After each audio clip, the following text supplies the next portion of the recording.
situação do South Poverty Law Center, né, aquela entidade esquerdista que fica chamando todo mundo de ódio, de sei lá o quê, propagador de ódio, supremacista branco e não sei o que lá. O SPLC é uma entidade que tem feito isso diretamente, acusa todo mundo, qualquer um no YouTube que não siga estritamente a cartilha esquerdista é taxado como supremacista branco, grupo de ódio e não sei o que lá. Parece que a situação contra eles está ficando cada vez mais complicada, tá? Não só do ponto de vista legal, quanto do ponto de vista interno. A organização está se desmanchando no ar devido a esse processo de lei e a falta de doações, né? O que é esperado, né? Eu sou Peter Turguniev e esse é o canal Ancapsu e essa notícia não foi sugerida por ninguém. Eu que achei isso aqui na internet, achei interessante e resolvi trazer para vocês, mas eu agradeço a todo mundo que sugere notícias lá no nosso site, no visãolibertaria.com, e agradeço a você que está assistindo o nosso vídeo. Se você gosta do nosso conteúdo, por favor, deixe o seu like, se inscreva aqui no canal, né? Então tá aqui, a gente já falou sobre esse caso do SPLC, né? É uma organização que tem no sul dos Estados Unidos, que começou advogando a favor de vítimas de preconceito. E nesse sentido eu acho que é ótimo, assim, uma coisa louvável, uma coisa muito bacana. O início do SPLC foi realmente muito bom. Eles foram atacados realmente por grupos violentos, tá? Foram atacados pela Ku Klux Klan em 1983, sofreram uma série de coisas, uma série de ameaças e coisa e tal, e esse tempo todo eles continuaram existindo. Só que a coisa toda passou por uma transformação muito grande nos anos 2010, né? Olha que coisa curiosa, eu falo para vocês, o mundo começou a mudar justamente com a informação descentralizada e distribuída. Não necessariamente para o bem, nesse caso aqui para o mal, né? A informação descentralizada e distribuída começou a gerar grupos de esquerda também altamente autofágicos. Eu já expliquei para vocês que a teoria crítica esquerdista ela acaba gerando esse tipo de coisa, acaba gerando autofagia. A esquerda se destrói a si mesma, né? Não tem como ter lógica a teoria crítica marxista. A teoria crítica marxista, já falei em vários vídeos, vou explicar de novo aqui para você, mesmo que fique repetitivo. A teoria crítica marxista foi mais uma das teorias que surgiram lá por volta dos anos 1900, quando o pessoal começou a se perguntar por que não acontecia a tal da revolução do proletariado, né? Então vamos lembrar da teoria do Marx, né? O Marx fez a teoria dele lá em 1880 alguma coisa, e a teoria do Marx, muito bonita, os esquerdistas todos gostam dela, professores de história têm orgasmos múltiplos pensando nela e coisa e tal, uma teoria muito bacana, que dizia que a mais-valia ia gerar um aumento de riqueza da elite burguesa e um empobrecimento do proletariado, até que o proletariado se revoltaria e aconteceria a grande revolução do proletariado, e o proletariado tomaria o controle do mundo nas suas mãos e passaria a governar tudo sem governo, sem capitalismo, sem nada. Seria, né, uma coisa linda, unicórnios peidando perfume nos arco-íris e coisa e tal, tudo ia funcionar e coisa e tal, muito bacana, né? É lógico que essa teoria é furada, eu expliquei isso no meu vídeo lá no canal Ancapsu Classic, né? Mais-valia existe? Não, não existe mais-valia. Eu explico lá no vídeo o que é mais-valia e por que ela não existe. Mas, por isso que nunca aconteceu a Revolução do Proletariado. Mas na visão dos esquerdistas, isso é impossível. Não, Marx falou que tinha a Revolução do Proletariado, por que não aconteceu? O que houve, né?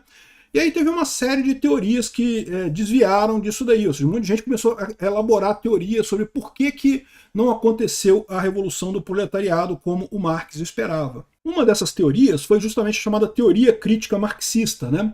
Que dizia que existem outras estruturas de poder na sociedade diferentes da relação de trabalho. Então, a relação de trabalho, patrão e empregado, se deixasse por conta dessa relação de trabalho, já teria acontecido a revolução.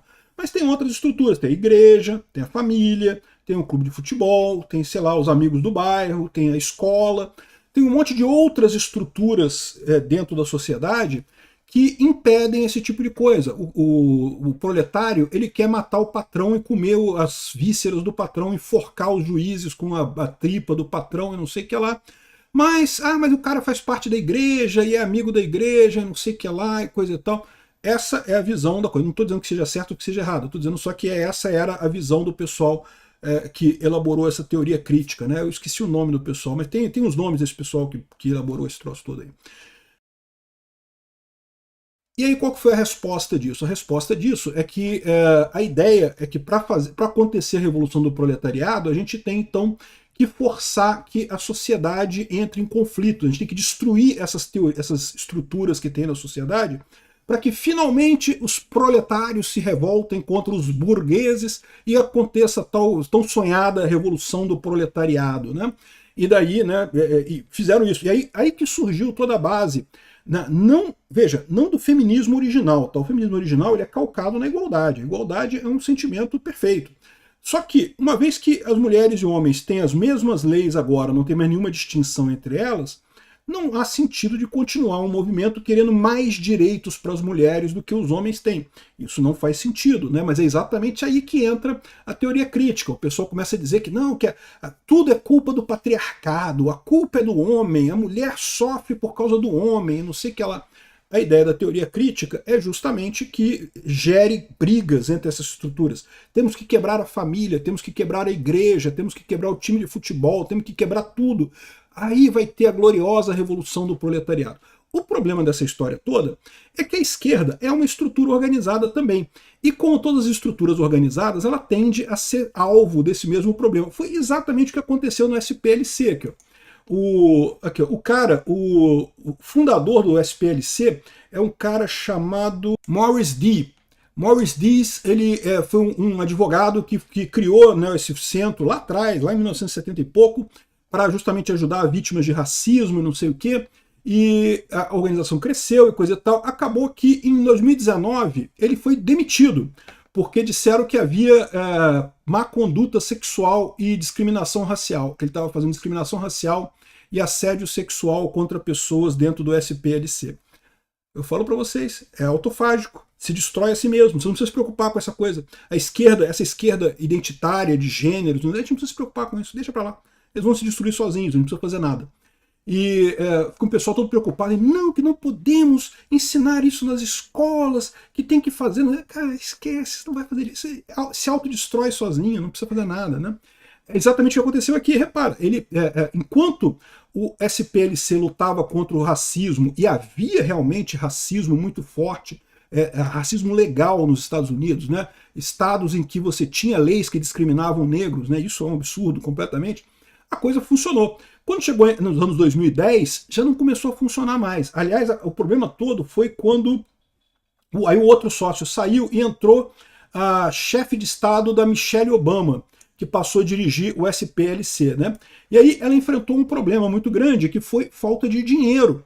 Não tinha dinheiro, as pessoas esse centro grande, né, que fazia essas coisas todas, ele precisa de dinheiro para funcionar, né? E daí que surgiu a ideia deles de criar a inflação do ódio, né? E repara como é que isso tem acontecido realmente, né? A esquerda tem feito esse negócio de exagerar, que tem nazistas e não sei o que lá, e fascistas no mundo inteiro, que é perigoso. O que é uma besteira danada, assim. Existem meia dúzia de maluco aí que acredita em superioridade da raça branca e coisa. Deve existir, meu amigo. Sempre tem, maluco sempre tem, cara. Tem maluco pra tudo no mundo. Mas dizer que é um movimento consciente, que existem pessoas que levam isso a sério, coisa e tal, porra, para com isso, não tem, cara.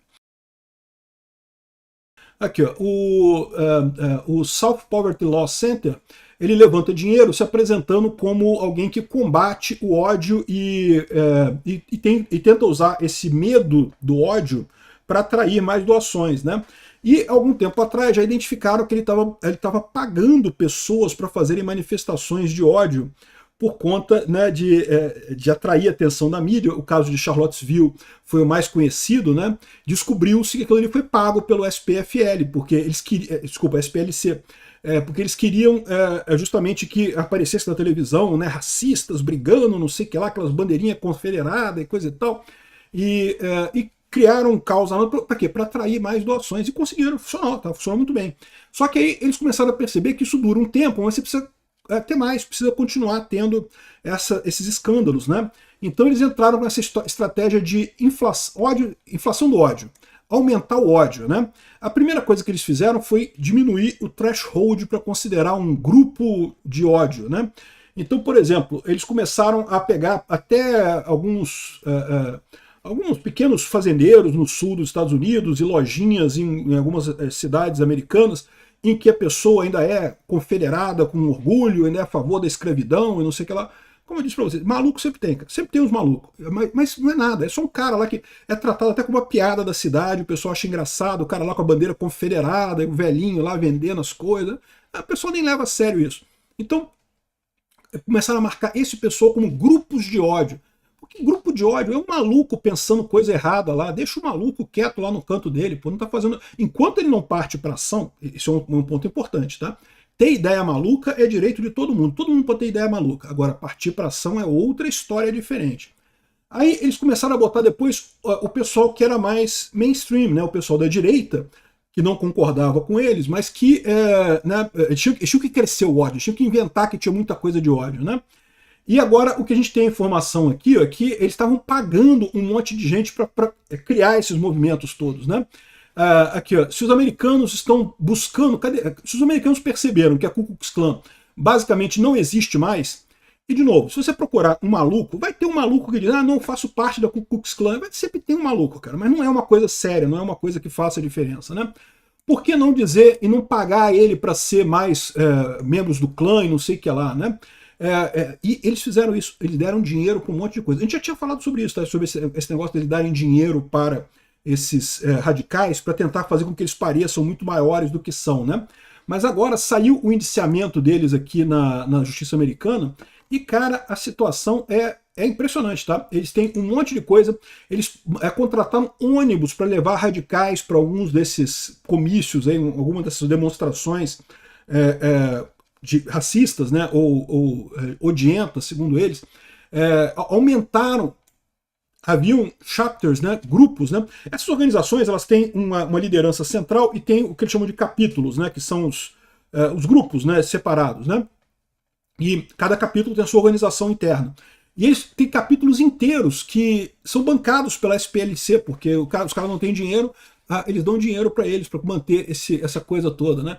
Ajudaram a recrutar indivíduos para fazer crime de ódio, doaram para líderes extremistas, compraram material para queima de cruz.